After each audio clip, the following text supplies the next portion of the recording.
नमस्कार, मैं हूं आचार्य डॉक्टर विक्रमादित्य। शनि परिवर्तन की तरफ जा रहे हैं और शनि का खेल बड़ा निराला होता है। ज्योतिषीय दृष्टिकोण से शनि का परिवर्तन सबसे लंबा परिवर्तन माना जाता है नवग्रहों के अंतर्गत। कोई राशि में परिवर्तन हो जाता है ग्रह 1 महीने में, कोई 2.5 दिन में, कोई विशेष तौर पे 1 दिन में परिवर्तन। कई अलग प्रकार के ग्रहों का योग है। चंद्रमा सबसे जल्दी परिवर्तन हो जाते हैं करीब 2.5 दिन के अंदर। इसी प्रकार से सूर्य का बात करें तो सूर्य परिवर्तन होते हैं करीब 1 महीने में। और यदि बृहस्पति की बात करें तो 1 साल में परिवर्तित हो जाते हैं। राहु करीब 1.5 साल लेते हैं। लेकिन शनि महाराज जो है वो 2.5 साल एक राशि में चलते हैं, इसलिए शनि के ढैया के बारे में बात की जाती है। तो जो शनि महाराज की जो विशेष तौर पर कर्क राशियों के संबंध में आज हम उपस्थित हुए हैं आपके समक्ष में कि कर्क राशि वालों के लिए हमने बहुत सारे वीडियोस में बताया, मेष राशि वालों के लिए कैसा रहेगा, वृषभ राशि वालों के लिए कैसा रहेगा, और साथ साथ अब बात करने जा रहे हैं हम आज कर्क राशि वालों के लिए। कर्क राशि इस संसार में बड़ी सुंदर राशि है, विशेष तौर पर बड़े प्रभाव उत्पन्न करने वाली राशि है। देखिए, संसार में बड़े बड़े लोग, और भारत में तो विशेष तौर पर समझें कि जितनी बड़ी पर्सनालिटीज हुई वो बहुत ज्यादा कर्क राशि जिनकी रही, कर्क लग्न जिनकी रही, वो प्रभावित करने वाली रही। कर्क लग्न, कर्क राशि विशेष तौर पे आप समझें कितनी इंपॉर्टेंट है भारत देश के लिए। पंडित जवाहरलाल नेहरू कर्क राशि के, भगवान राम कर्क लग्न के, आप समझें भगवान राम की भी कर्क लग्न, और साथ साथ इन सब बहुत बड़े बड़े लोग, इंदिरा गांधी कर्क लग्न की रही, और आप समझे इन सब बड़े बड़े लोगों ने किस प्रकार से कैसे कॉम्बिनेशंस बनाए। कर्क बड़ी इंपॉर्टेंट राशि है। भारत को तो प्रभावित करने के लिए कर्क का प्रभाव ही बड़ा विचित्र है। तो आप भी अपने ग्रहों को समझने का प्रयास करें कि शनि का जो परिवर्तन जब होने जा रहा है किस प्रकार से ओवरऑल दृष्टिकोण से।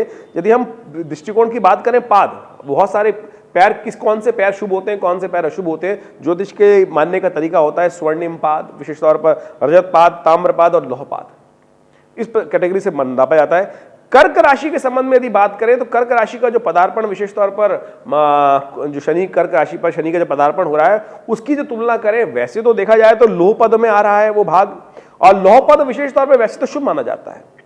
और यदि ज्योतिषी के सिद्धांत की बात करें तो विशेष तौर पर जब पाद होता है वो विशेष तौर पर धन संचय के लिए सुलभ योग बनाता है, और साथ साथ रोजगार में बहुत अच्छे अवसर देने के योग बनाता है, और साथ साथ बहुत प्रसन्नता को उदय करने वाला योग देता है।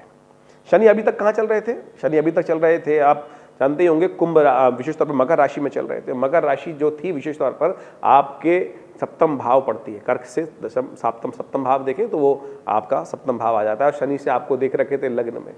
और जब शनि में दृष्टि जो होती है बड़ी खतरनाक होती है, शनि की दृष्टि आप पर दृष्टि थी शनि की। शनि बैठे तो मकर राशि पर, लेकिन देख रहे थे मकर राशि वालों को। अब शनि चले गए हैं आगे। सबसे बढ़िया आपके लिए बात जो हो रही है ना कि शनि की दृष्टि से आपको विशेष तौर पर जो कष्ट परेशानी होने के योग बन रहे थे वो दूर हो गए।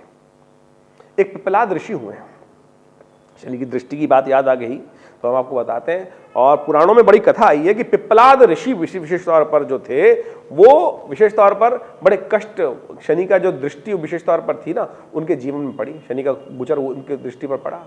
तो दृष्टि का क्या प्रभाव होता है समझें।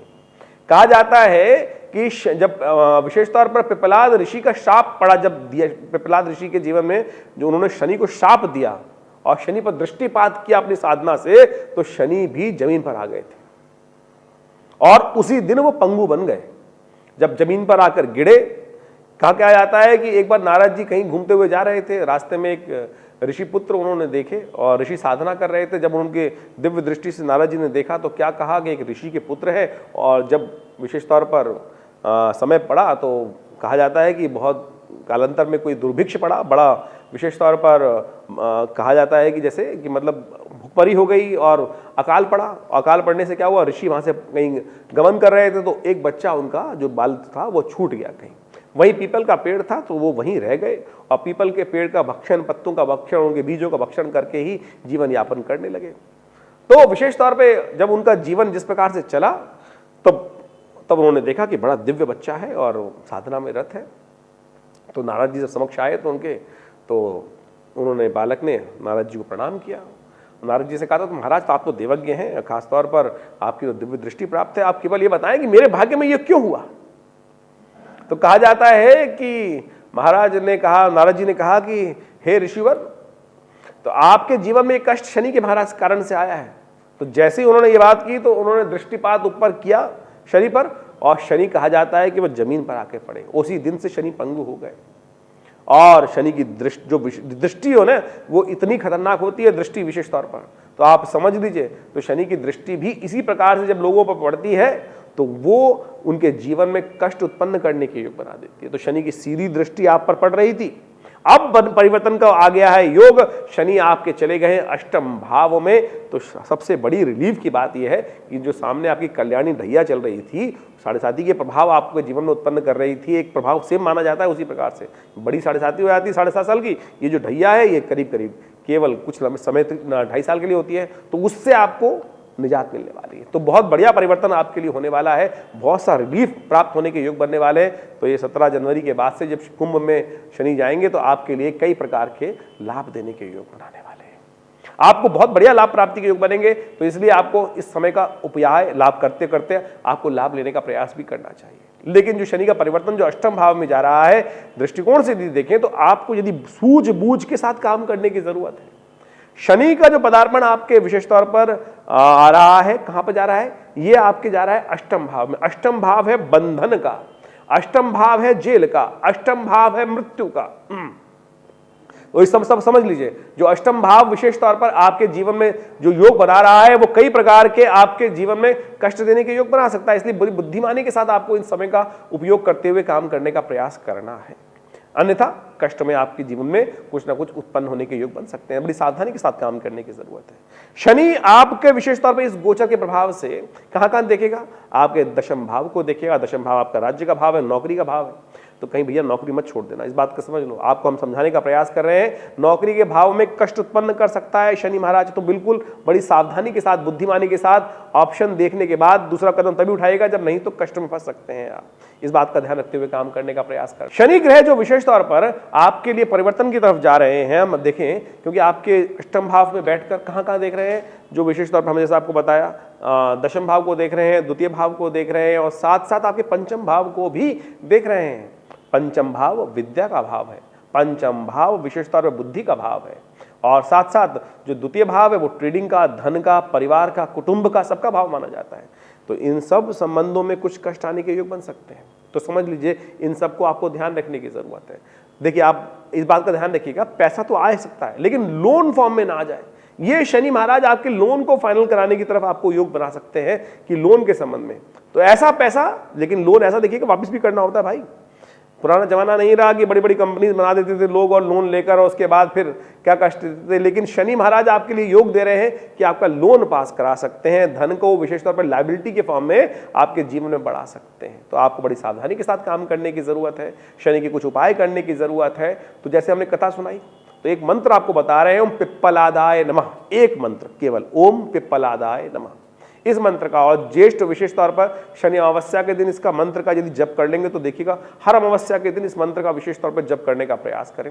और हर शनिवार को कहूँगा एक काम और कर सकते हैं, अमावस्या के दिन शनिवार को विशेष तौर पर एक काम करें कि पीपल के पेड़ के पास जाकर उसकी प्रदक्षिणा करें और एक दीपक विशेष तौर पर तिल के तेल का वहां प्रज्वलित कर दीजिए। ओम पिप्पलादाय नमः इस मंत्र का नित्य प्रति जप करें, और हो सके तो यज्ञ भी करें, क्योंकि शनि महाराज आपके लिए जो विशेष तौर पे जो ढैया का प्रभाव तो समाप्त कर दिया है, बहुत ज्यादा रिलीफ देने के योग बना रहे हैं, लेकिन आपको हमने समझा दिया है कि कहां कहां कष्ट देने के योग दे रहे हैं। विशेष तौर पर आपके जीवन में नौकरी के संबंध में, सम्मान के संबंध में कुछ कष्ट देने के योग दे सकते हैं, लेकिन साथ साथ पैसा ला सकते हैं, लेकिन पैसा लायबिलिटी के फॉर्म में ला सकते हैं। लेकिन जो लोग विद्या अध्ययन के क्षेत्र में काम कर रहे हैं उनके लिए भी ये समय बहुत ज्यादा सावधानी के साथ चलने वाला होगा। देखिए, दो कष्ट होने के योग हैं। जो लोग बच्चे हैं, एक तो सफलता में बाधा होने के योग दिखाई देते हैं, और दूसरा विद्या अध्ययन में।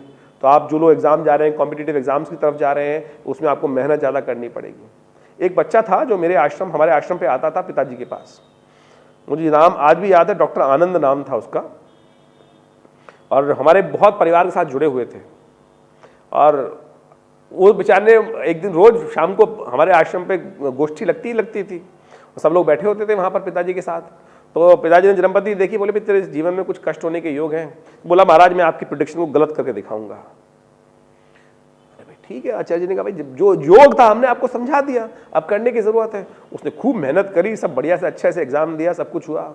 लेकिन जो प्रैक्टिकल एग्जाम था, जो MBBS का वो दे रहा था, दिल्ली से ही पढ़ रहा था, प्रोफेसर से कहीं लग गई और उसने उसका प्रैक्टिकल रोक दिया। तो सफलता में बाधा होने के योग बन गए। तो आप समझ लीजिए, ग्रह तो दिखा रहा है अपना खेल, लेकिन आप मेहनत के द्वारा उस चीज को ठीक भी करने का प्रयास कर सकते हैं, लेकिन ओवरऑल लेकिन कहीं ना कहीं भाग्य का जो कांटा है वो अटक सकता है। तो प्रैक्टिकल फॉर्म में इस बात का ध्यान रखिएगा, कहीं ना कहीं कष्ट होने के योग दिखाई देते हैं। आप अध्ययन करें अच्छे से, मंत्र हमने आपको बता दिया है, और विशेष तौर पर आपके विद्या अध्ययन के क्षेत्र में कुछ कष्ट आने के योग दिखाई देते हैं। तो जिन बच्चों के लिए विशेष तौर पर यदि आपके पिता हैं और आपके बच्चे का विशेष तौर पर ऐसा योग बन रहा है कि आप, क्योंकि पंचम भाव संतान का भाव भी है, तो आपके संतान के भाव को विशेष तौर पर ये ग्रह देख रहा है, तो संतान के जीवन में कष्ट आने के योग है। तो कोशिश ये करें, इस बच्चे के लिए निमित्त विशेष तौर पर महामृत्युंजय का जप करा दीजिए, क्योंकि आपकी संतान पर कष्ट होने के योग दिखाई देते हैं। तो यदि आप महामृत्युंजय विशेष तौर पर 6 महीने में एक बार कर लें तो आपके लिए अच्छा रहेगा। आप हमारे आश्रम पर आ सकते हैं, हर रविवार को महामृत्युंजय मंत्र का यज्ञ भी कराया जाता है वहाँ पर, और उस यज्ञ में भाग ले सकते हैं। और विशेष तौर पर आप आके अपने श्रद्धा के अनुसार से कुछ देर बैठकर वहाँ यज्ञ कर लीजिए। महामृत्युंजय का मंत्र का समय होता है करीब करीब 8:45 बजे, 8:45 से लेकर 9 बजे के बीच में महामृत्युंजय मंत्र का कुछ देर हमारे आश्रम पर हर रविवार को यज्ञ कराया जाता है। आप आइए और बैठिए, देखिए भगवान आपके कष्टों को दूर करेगा, और इन मंत्रों का जप करके, उपायों करके आप अपने कष्टों को दूर कर सकते हैं। आशा करते हैं आप इन सब सुझावों को अपने जीवन में उतारने का प्रयास करेंगे। और यदि कोई मन में बात आ रही है तो कोई बात नहीं, आप हमें शेयर कर सकते हैं, और अपने प्रश्नों को हमारे इस चैनल पर अपने प्रश्न के माध्यम से भेज सकते हैं, हम देंगे उनका भी निवारण। नमस्कार।